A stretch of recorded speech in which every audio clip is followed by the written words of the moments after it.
Good morning, everyone. Welcome to Higher Moment Mastermind, your Friday today invigorating and chilly, power-packed job search group. We are excited to have you here.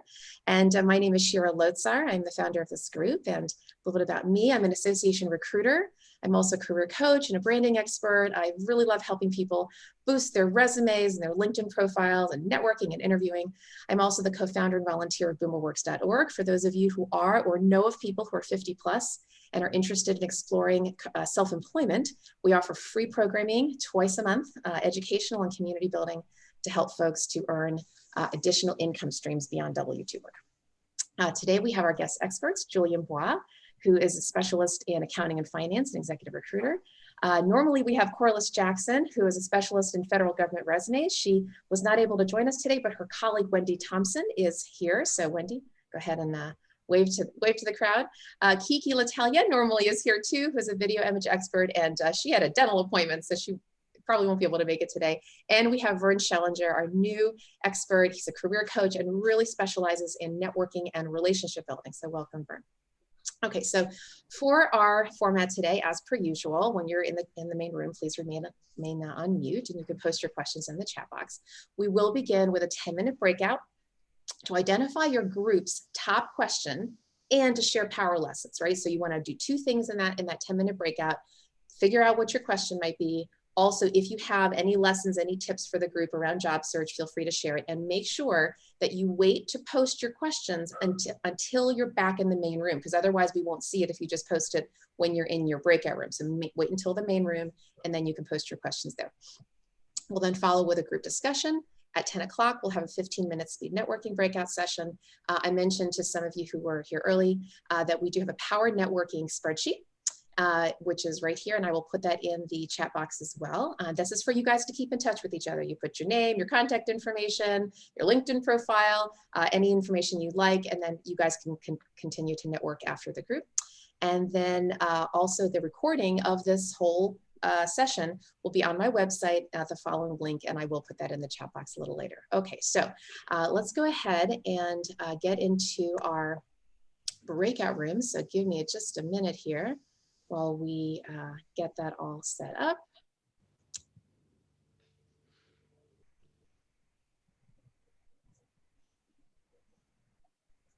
Okay.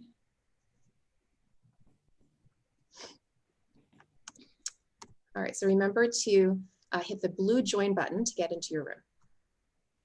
You'll have 10 minutes.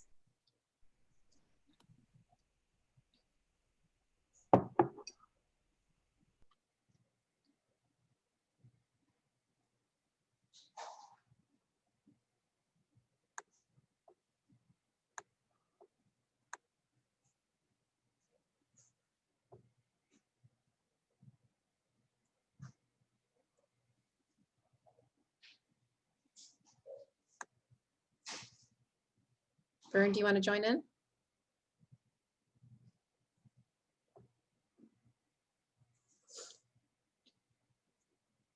And for those who are on the watching this by video, go ahead and fast forward about 10 minutes and you can join us back for the discussion.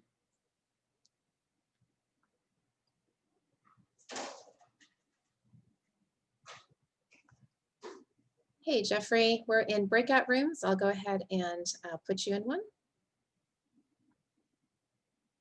You should see the join button there.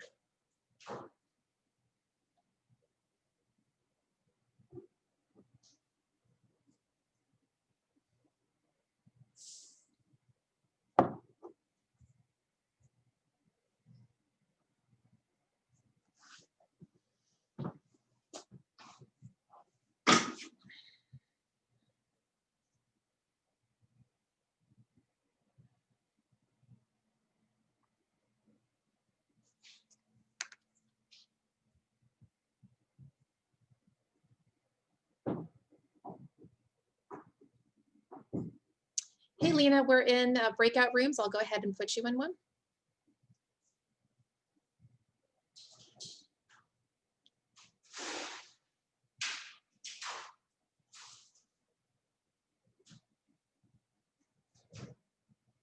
Hi, Caitlin. We're in breakout rooms right now. I'll go ahead and put you in one of them.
Hey, Jean. We're in breakout rooms, so I'll go ahead and assign you one.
Hi, Ali. We're in breakout rooms, so I'll assign you to one.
Good.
All right, everyone, welcome back.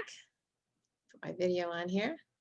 All right, hopefully that was a good, rousing networking conversation. Before we get going and start sharing out some tips and all of that good stuff, I'm going to go ahead and put in the chat box a few things here. The Power Networking spreadsheet link that I mentioned, where you can find each other after this call. The recording link, if you need to review it, or if there's anybody who missed the call who wants to review it, and also an article that one of our participants, Nick, who's on the call today, shared with me. It's actually an article on, it's advice for tech recruiters on how to better recruit, but I thought it gave some really interesting sort of insights into the world of recruiters and how they think.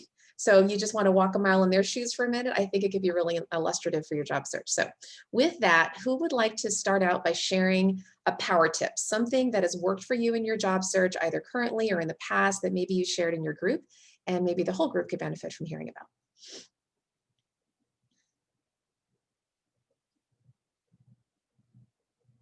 Or Vern or Wendy, did you want to share anything that you heard in your groups that may be good for the group to hear about? Vern, you're on mute. See what I told you earlier, Shira? Yeah. I'll get it eventually here. Tammy, would you share with the whole group what you talked about leveraging, your plan for leveraging your network for the holiday season? Sure. Although I thought Shira mentioned the power tip first. Is that? Oh yeah, this is a part of it. Yeah, power tip meaning just anything that, any job search tip that you'd like to share with the group that maybe you're doing or has worked for you. That could be whether you recognize it or not, Tammy, what you said is a power tip. So okay. I was struggling with how best to leverage my network during the holiday season. And so what I did was I did an assessment and tried to like put people into buckets, you know, strong, weak, neutral, connections, and then true advocates. And I'm trying to convert, you know, some of the weaker connections into actual advocates who can really help me advance my candidacy at the companies that I really want to work at. And I just figured, you know, 6 weeks is a really short time frame from now until the beginning of the year. And I was wondering if there were any other best practices, you know, that I could use to enhance my network and really leverage them in the coming weeks. And then what I thought was the tip was, if you're in Windows 10 and you want to check out how you appear on camera without jumping into a Zoom call or Google Meets, just type in the word camera in the search bar and you can access your camera app, and then you can take a picture or see yourself in video, and you can check out, you know, the lighting in the room and all the other stuff that you want to sort of optimize before you jump into, you know, an interview by Zoom or something. Thank you for that tip, Tammy. Tammy also mentioned, she said, looking at the 10 companies that I most want to work for and who do I know in those companies, which is, you know, part of what she was talking about in terms of leveraging her network, which is another good thing to do.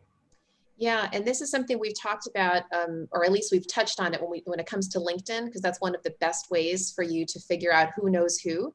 And especially if you do know what the company is that you're going after, just put that company name in the search bar in the upper left-hand corner of LinkedIn, hit enter, and up will come all of their current employees. And if there is if you can then further refine the search to whoever you think the hiring manager would be, or the recruiter, or the human resources professional, or all of the above, and especially if those folks are second level contacts to you, then you can go ahead and leverage those relationships by looking at the first level mutual contact. And in terms of the filtering process, so, you know, once you get that long list, you would hit the all filters tab in the upper right hand corner. And then at the bottom, there's very bottom, there's a field that says title.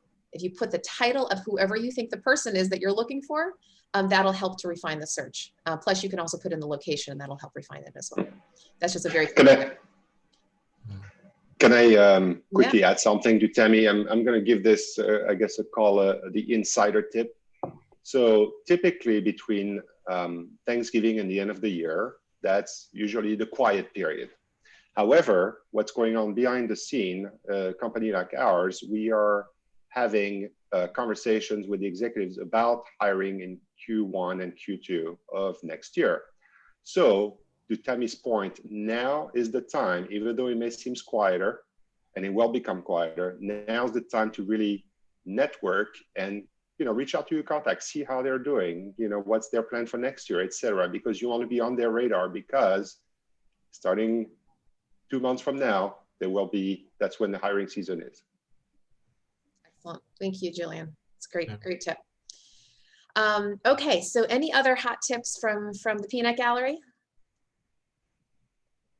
So Vern, offline, you had mentioned something about taking assessments, and I thought that would be a nice way to kick things off.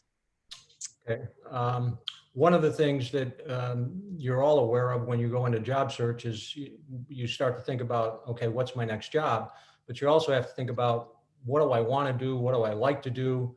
And really the first step is kind of assessing where you're at in terms of your career, your skills, your passions. And so there are several free assessments that exist in online, one of which is a character strength assessment. And I can type that into the chat. It's viacharacter.org, and I'll type that into the chat. That gives you an actual ranking of your character strengths. Now, as Shira and I were talking before the call, that doesn't necessarily give you, skills and expertise, but knowing what your character strengths are can be helpful when you're prepping for an interview and you're thinking about, how you want to describe a challenge or a project you've completed, or telling a story about the best accomplishment on your last job. And sometimes your character strengths can come into that particular story as a way to amplify who you are as a person. And as much as your skills and experience are part of the interviewing process, as an interviewer, the interviewer is, who is this person? And it's human beings who hire human beings. So keep that in mind.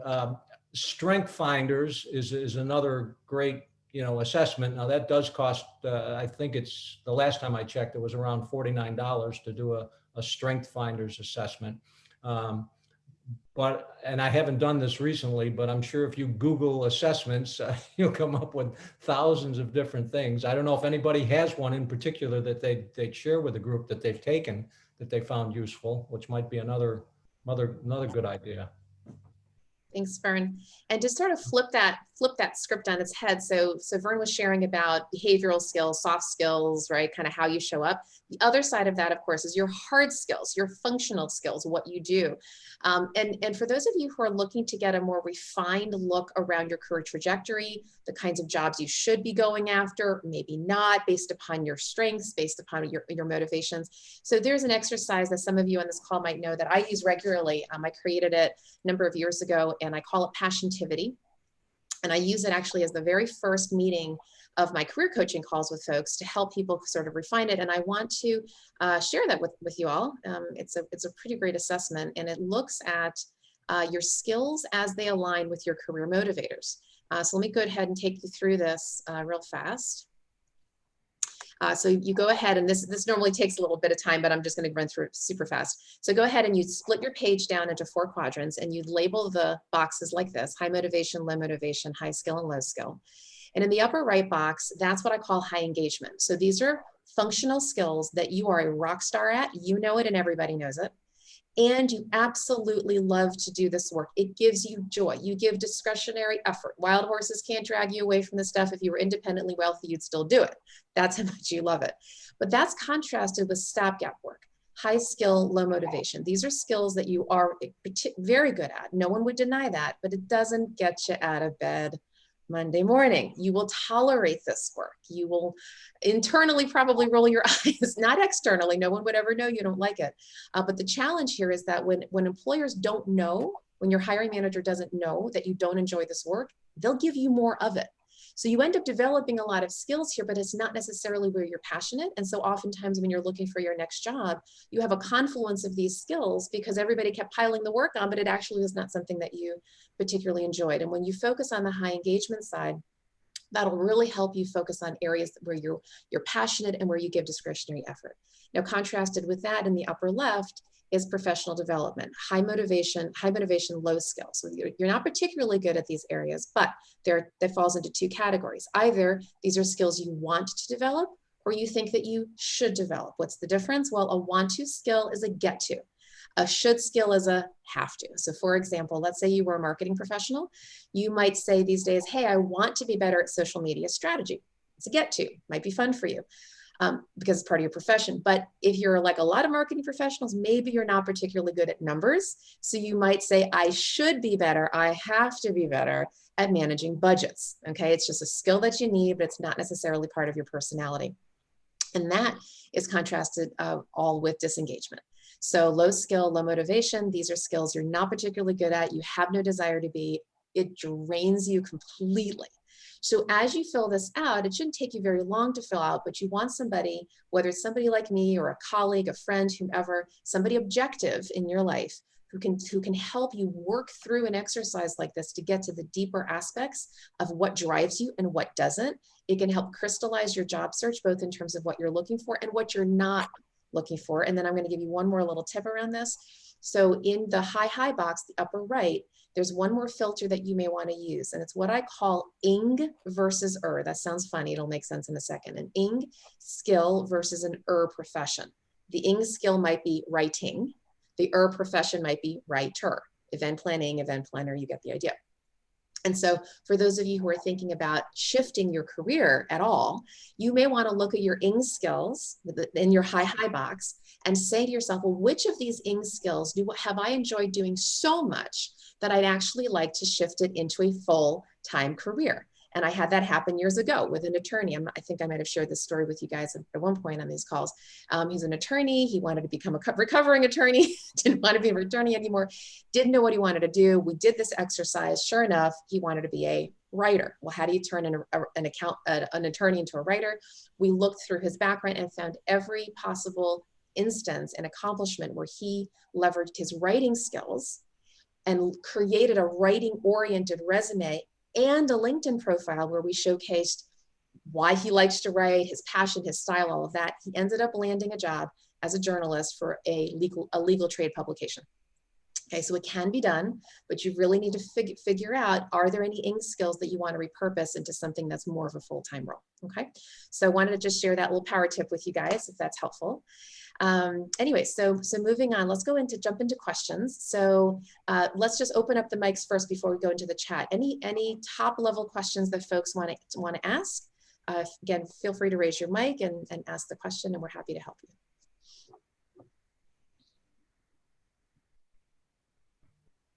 Or we can jump into the chat. I have a question. Yes. Just recently, I read something about the open to work sign on your LinkedIn picture. Yes. And whether it was a good idea or a bad idea. Yes. And so I wanted to get your thoughts because I have that on my profile, but if it's not a good idea, I want to take it off. Right. This is a very new thing. I've recently come as in my recruiter hat, right? I've come to my own conclusions about it. I'm just curious, Madeline, when you were reading about it, what did you hear were the pros and cons? Because this is very new. Like we're all sort of like thinking about this now. I didn't get that far. You didn't get that far. Okay. No. Julian, I'm going to toss this to you first, and then I'm happy to do it because you're a recruiter as well. Yeah, I personally don't like it. So far anyway. I think it sounds like maybe a little bit desperate, but that's just, again, a personal opinion. I'm sure you can ask every other recruiter, you'll get a very different answer. I'm going to echo that. So I was just curious to see what you were going to say, Julian. Yeah, I totally echo it. I think. Can I jump in? Oh, sorry, Kelly, could you give me one quick second? I'll just share it, and then I'm happy to toss it to you. I think there's two sides of that. Number one, I do think it kind of is a little bit of a desperate, well, there's three things. I think it's a little bit of a desperate factor. Number two, it actually covers up part of your face. Okay, I'd like to see your whole face. So there is that too. And then thirdly, frankly, LinkedIn has been for years now trying to entice job seekers to do what they can to get, quote, noticed by recruiters. Frankly, that's not of concern to recruiters. If we want you, we will find you. We will track you down, regardless of, can you hear me? He's Okay. doing your form. If ever you can put in themselves on mute, that would be great. If regardless of whether we know that you're looking for a job or not, if we like your profile, we will recruit you. We will try to see if now is the right time for your job search. So LinkedIn, I mean, I get why they're doing it. The whole, you know, not just open to work, but, oh, hey, recruiters, look at me, that kind of, it's irrelevant to us, because if we like your background, we will try to see if this is a good time for us to recruit you. So that's my general tip. So Kelly, did you want to unmute yourself again? Yeah, my name is Kelly again. So I disagree. I put it on there, and a lot of people look at my profile, and I'm actually having a discussion with the area vice president of Verizon on Monday. And was there an indication that he or she was attracted to you because of that open to work sign? I met him at the Northern Virginia Tech Council, and then he realized that I was looking. But also, as you know, I got a recent puppy, and I put it on there on LinkedIn. I know it's kind of crazy. I've had 4 people hit me up and say, I didn't know you're looking for a job. Let me see what I can do to help you out. Okay. I've actually talked to some people. So to me, it's not desperate. It's just letting people know. And if you look at my profile picture, it's not covering it. Okay. So if it's done properly, I know. I'm just saying this. That's fine. And that's why there's lots of opinions on these things. So yeah, so whatever works for you, obviously personal choice, make a good decision for yourself, take in all the information and, you know, do what works best for you. So yeah. I think people want to help people out. Mm-hmm. And, you know, and if you don't tell people you're looking and they see this, they'll go, what's going on? Then they'll look at me. And I actually have one of my recent job title is I'm looking for a position, and you know, and they go, okay, that's interesting. I learned that from a girl named Melanie Woods, and she said to do that. So that's my take. Thanks. So what it sounds like is it might be good, especially good to help people in your network know that you're looking. We recruiters may not necessarily think one way or the other about it, but maybe your network will be prompted to let you know. So it's a good perspective. Again, we're just learning about this. This is such I know. I'm just about great. Thank you. I've not had one person say, why are you putting that on there? Okay, sounds good. Jean? Yes, I think my question might have like a 2 sides of it. The first side would be that on LinkedIn now, they kind of pressure you into putting yourself like a time bound on a particular job, and if you're not in that job anymore, it actually shows that you're out there not having a job or something like that. But the real question I want to ask is this: why is it that a recruiter frown upon people that are not employed? Because I'm sure that at any point in somebody's life, I mean, you have been unemployed at some point. So how do we as a candidate maybe showcase that we are capable, and that sometimes we are not employed for reasons outside ourselves? So yeah, I don't know if it's clear enough, but you know, I just want to say, how do you navigate the fact that LinkedIn wants you to have a role, and recruiters are intent of only hiring people that are already working, while there's a group of people out there very capable that could be working, but are looked down upon because they are not working? Julian, do you want to handle the whole unemployed concept here in terms of recruiters looking and not looking at people who are in transition?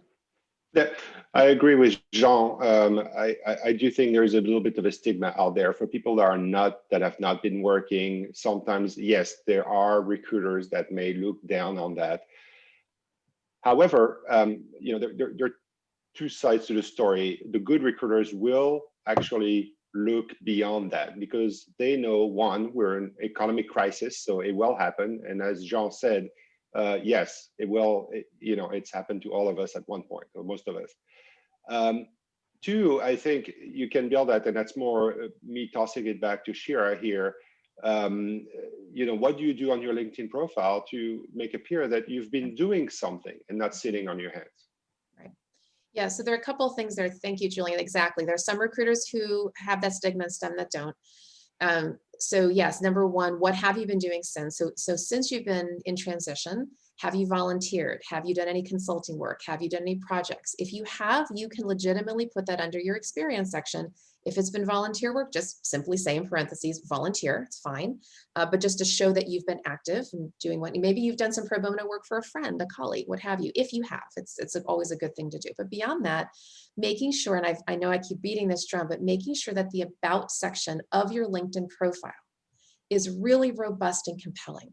You want to be really showcasing your value proposition, the urgent problems that you can help employers solve to move their mission forward. That about section should not, in my humble estimation, should not be a short little 3-line bio.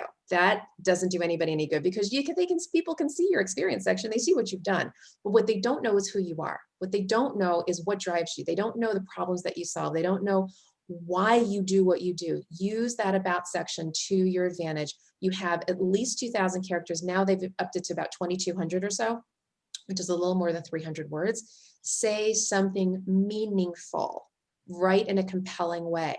Whether you use a copywriter like myself, a colleague, somebody else, your own writing style, whatever works for you. But I do strongly encourage you to think thoughtfully about who you serve, why you serve, how you serve, and making sure that your keywords are in there in a very prominent way, because that can boost your profile. It increases your professionalism. It shows that you're a critical thinker. It shows that you really care about your profession and helping employers solve their problems. And I think that can, especially for folks in transition, boost your whole level of credibility. So that's my opinion on that. Shira, let me just add to what you said. I've always made the distinction that, your resume, is typically 2 pages, and you're confined to that resume, and they're 1-sentence lines on the resume, bullet points. Right. And LinkedIn really gives you the opportunity to, as Shira just said, who am I as a person? What value can I bring to an organization? And that's where you can elaborate much more than you can in your resume.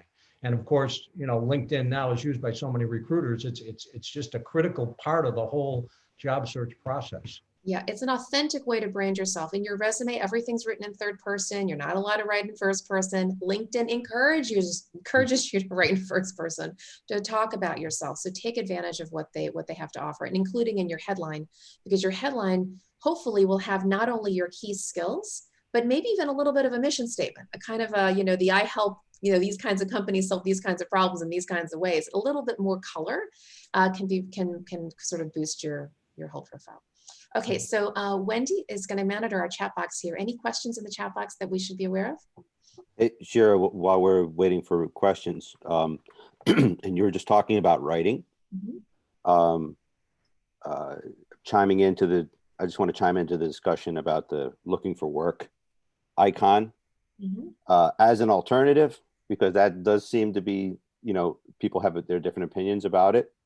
An alternative to that, which I've seen, is people will say they'll create a post and they will write about their last job, and they say, hi everyone, I was recently laid off from my last position, or something to that effect, and they'll say I had a great run, and they summarize the experiences that they have, and they put a very positive spin on the experience that they had. And they say, and I'm now open for work. And you're saying they do that in the blog section of LinkedIn? As a posting, yeah. So I guess it would be a blog. Yeah. So in the posting, you can just post something, just hit the post button. But there's also writing a blog post, which if you do it that way, and I haven't heard of that example, Nick. So thanks for sharing that. That makes it evergreen. So let me just pull it up real quickly so you can see the difference of what I'm talking about here. Okay, so here's your home page, right? So you could just start a post, just start writing something. If you do that, like what you're talking about, the only people who will see it are people in your thread, like if they happen to have seen it. However, if you use this button here, write an article, which is LinkedIn's version of a blog post, put a heading and all of that, and hit publish, what'll happen is that not only will it hit your thread, but it'll also be in what's called your featured section on your profile. this is everything that you, and any blog posts or videos or what have you, it'll be evergreen there on your page. So I'm not sure that the folks that you're talking about, which one they did, but if you want it to actually be sort of a permanent part of your profile, you would do write an article. Yeah, they did. They wrote it as an article. Okay, got it. And this person in particular was hired within 2 weeks. But he was, I mean, I was amazed at how positive he was right after being laid off.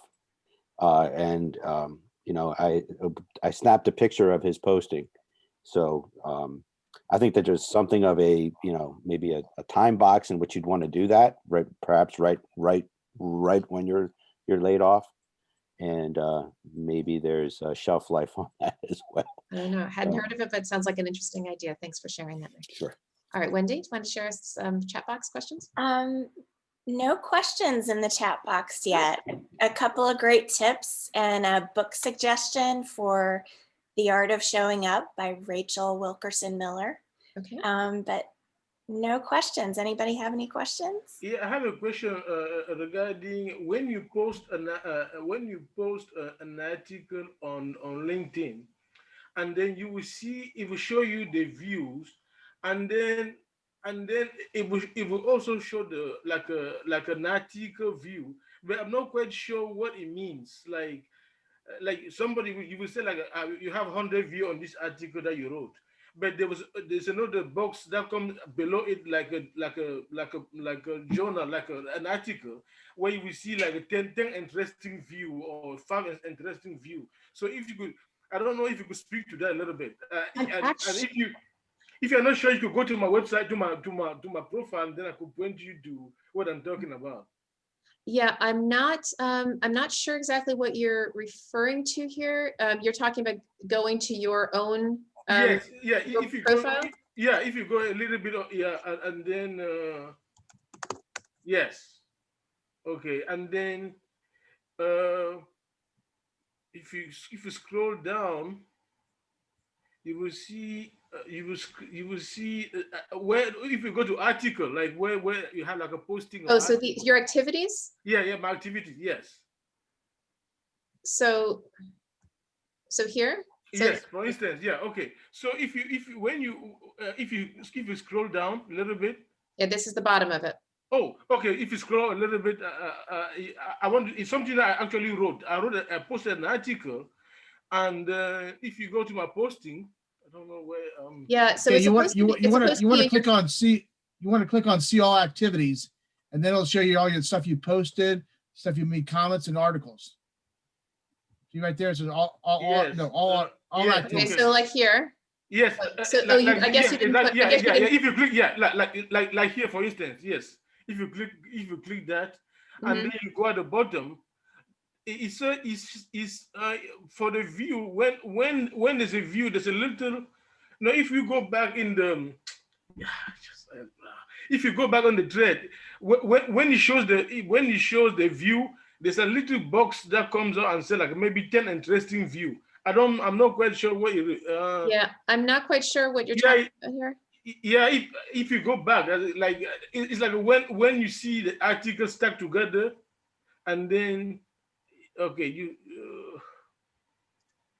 know what I could do like a screen grab and then send it to you. Yeah, so maybe next week you can figure it out, and we're happy to figure it out with you.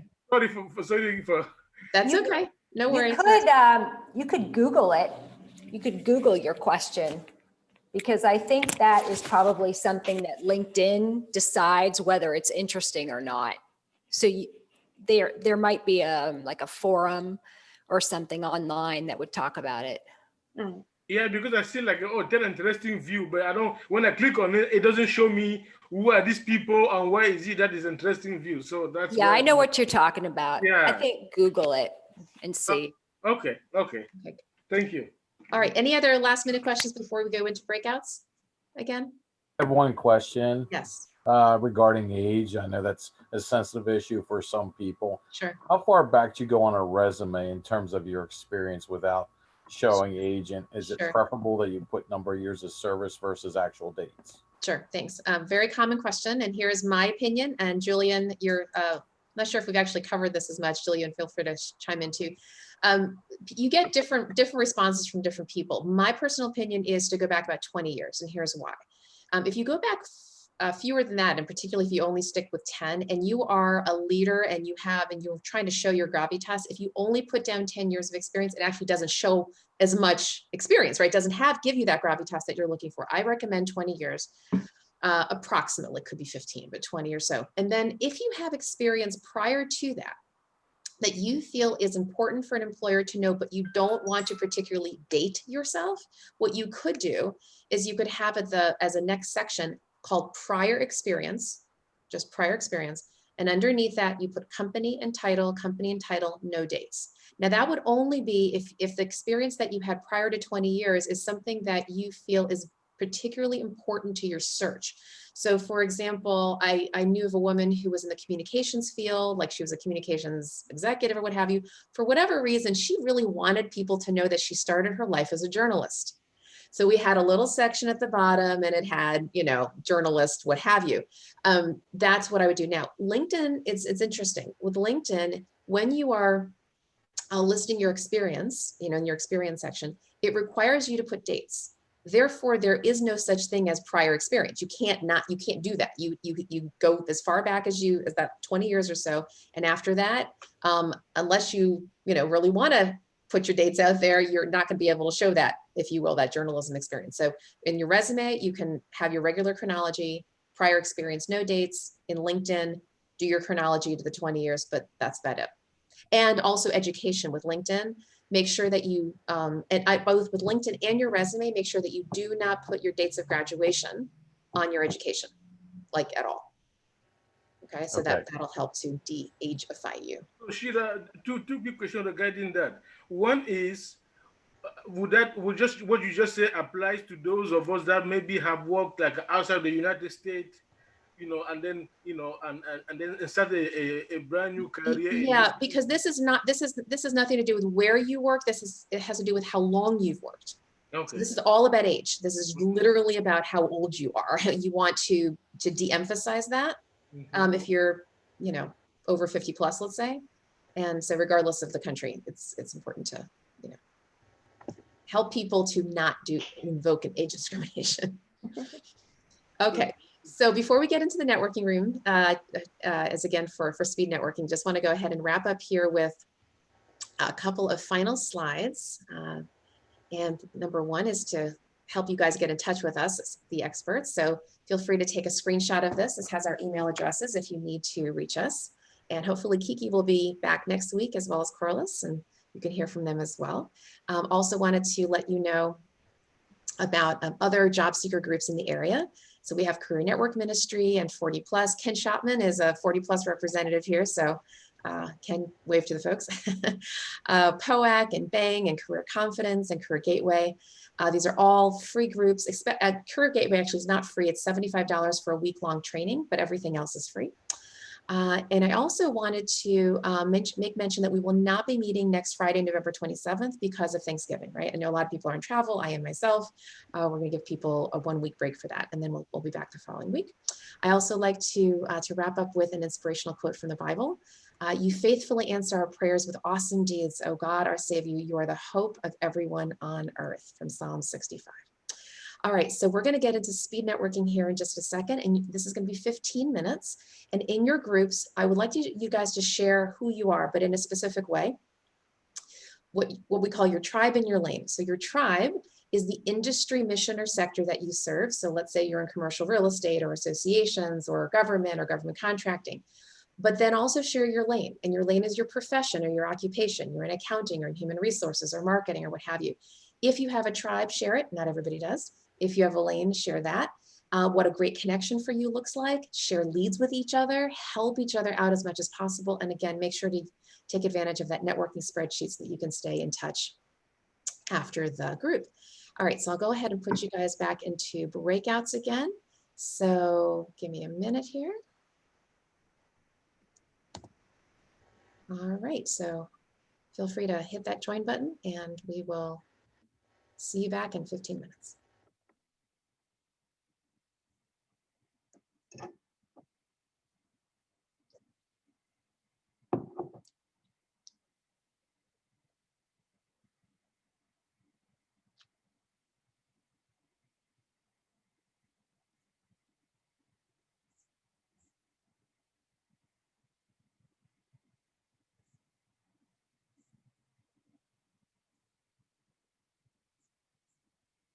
And for those who are watching the recording, go ahead and fast forward another 15 minutes or so, and we'll see you back in a minute.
Mm.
Mm.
All right.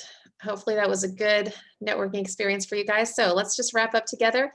Anything that came out of your breakout rooms that you'd like to share with the group, any insights, tips, anybody looking for a role that you think others may find interesting to maybe help you with, anything about our group that you'd like to see changed, modified. We're here to kind of wrap up together with some collective insights. Anyone like to share anything?